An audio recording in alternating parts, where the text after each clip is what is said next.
প্রিয় দর্শক, প্রত্যেকদিন মাছ চাই। বিশেষ করে যারা বাচ্চা থাকে ওদের তো মাছ খুবই প্রিয়। তবে তা যদি হয় কাতলা মাছ, তাহলে তো কথাই নেই। কাটা কম, খেতে একটু সুস্বাদু। তবে ছোট মাছ এবং সামুদ্রিক মাছও আমরা প্রচুর খাই। আজকে খুব সহজেই রান্না করব। যারা একদম নতুন রাঁধুনি, খুব কম সময় রান্না করে অফিসে যেতে চায়, তাদের জন্য কিন্তু দারুণ। কিংবা যারা ব্যাচেলার থাকে, আমি একটা পাত্রে তেল দিয়ে দিয়েছি, আর এই তেলেই পুরো রান্নাটা কমপ্লিট করব। কমপক্ষে 7-8 জনে এই সবজিটা খেতে পারবে। তো নুন আর হলুদ মাখিয়ে একটু সময় রেখেছিলাম। তেলটা গরম হয়ে গেছে, একদম মিডিয়াম ফ্লেমে রয়েছে উনুনটা। সমস্ত মাছগুলো কাটা সব দিয়ে দেব। আজকে মাছ কম, কাটা বেশি। তবে আমি এবার মাথা খেতে পছন্দ করি। হ্যাঁ, সেটা নিশ্চয়ই মাছের মাথা, মানুষের মাথা নয়। যাই হোক, ভালোভাবে মাছগুলোকে ভেজে নেব। তবে অবশ্যই তার আগে প্যানটাকে ক্লিন করে ভালো করে গরম করে তেলটাও গরম করতে হবে। আস্তে আস্তে করে দিয়ে দেব। আমি কিন্তু প্যান ধরেই একদম একবারে উল্টে ফেলতে পারি, এতটাই ক্লিন থাকে এবং টেকনিক রয়েছে রান্নার। উল্টে দিলাম প্রায় 10 মিনিট পরে। অপর পাশ আবারও একটু ভালো করে ভেজে নেব। আমার আবার মাথা খেতে খুব পছন্দ, তবে মানুষের মাথা নয়, মাছের মাথা। যাই হোক, দুপাশ ভালো করে ভেজে এবারে একটা চাটনি দিয়ে হোক বা চামচ দিয়ে হোক আমরা এটাকে তুলে নেব। আর নিচে যে তেলটা রয়ে গেছে সেই তেলটাই কিন্তু পুরো রান্নাটা কমপ্লিট করব। মাছগুলোকে আস্তে করে সাইডে তুলে নেব। তোলার সময় অবশ্যই উনুনের আঁচটাকে একটু বাড়িয়ে রাখতে হয়, যাতে মাছের মধ্যে থাকা তেলটা বেড়ে যায়। এবার সেই তেলের মধ্যেই কালো জিরে সাদা জিরে ফোড়ন দিলাম।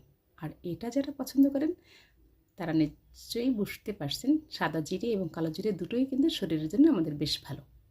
এর মধ্যে পেঁয়াজ রসুন দিয়ে রান্না করতে পারেন, তবে সেক্ষেত্রে তেলের পরিমাণ অনেক বেশি দিতে হয়। আর পেঁয়াজ রসুন ছাড়া যারা খেতে পছন্দ করেন তারা কিন্তু এভাবে রান্না করতে পারেন। এবারে ফুলকপিগুলোকে দিয়ে দিয়েছি, আর এটাকে ভালো করে প্রথম গোটা অবস্থায় ক্লিন করে নিই। অনেকক্ষণ ধরে ভিজিয়ে রাখি পোকামুক্ত করার জন্য কিংবা বিষমুক্ত করার জন্য। এরপরে সামান্য হলুদ দিলাম আর পরিমাণ মতো নুন, সেই সাথে একটু পরিমাণ, একদম হাফ চামচ পরিমাণ বাটা লঙ্কা রয়েছে। এখানে আদা জিরেও দেওয়া যেতে পারে, আমি আর কোনো কিছুই দিচ্ছি না। এবার 3 থেকে 4 মিনিট একটু উল্টে পাল্টে ভালো করে কষিয়ে নেব। কপি থেকে বা ফুলকপি থেকে কাঁচা একটা গন্ধ লাগে, সেটা বেরিয়ে যাওয়ার জন্য। ইতিমধ্যে জলও গরম হয়ে গেছে, প্রায় 1 কিলো পরিমাণ জল দিয়ে ঢাকনা দিয়ে ঢেকে দিলাম। 4-5 মিনিট পরে ফিরে আসবো। দেখতে পাচ্ছেন একদম টকবুকিয়ে ফুটছে। এই মাঝামাঝি যখন রান্না হবে, গ্রেভিটা পাতলা থাকবে, সেই সময় টেস্টটাকে বাড়ানোর জন্য মাছের মাথা বা যা কিছু থাকে সেগুলোকে দিয়ে দেই। শুধু মাছ রান্না করলে আরেকটু পরে ব্যবহার করি।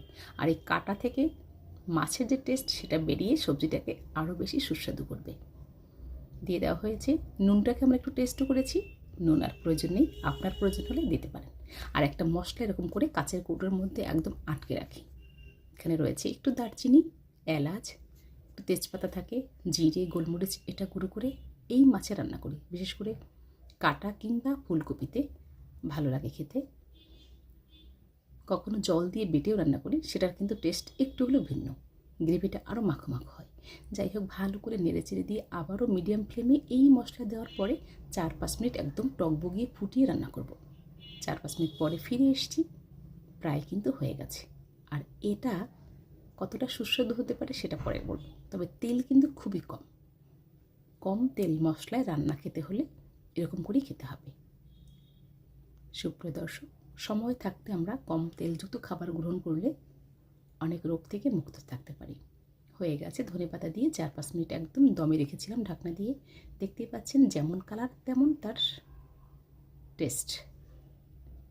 যদি ভালো লাগে মতামত জানাতে পারেন, আপনার পেজে শেয়ার করে রাখতে পারেন। কম তেল মশলায় রান্না পেতে আমার পেজকে ফলো করে সাথেই থাকুন। আবারও দেখা হবে নতুন কোনো ভিডিও নিয়ে। সবাই ভালো থাকুন, সুস্থ থাকুন।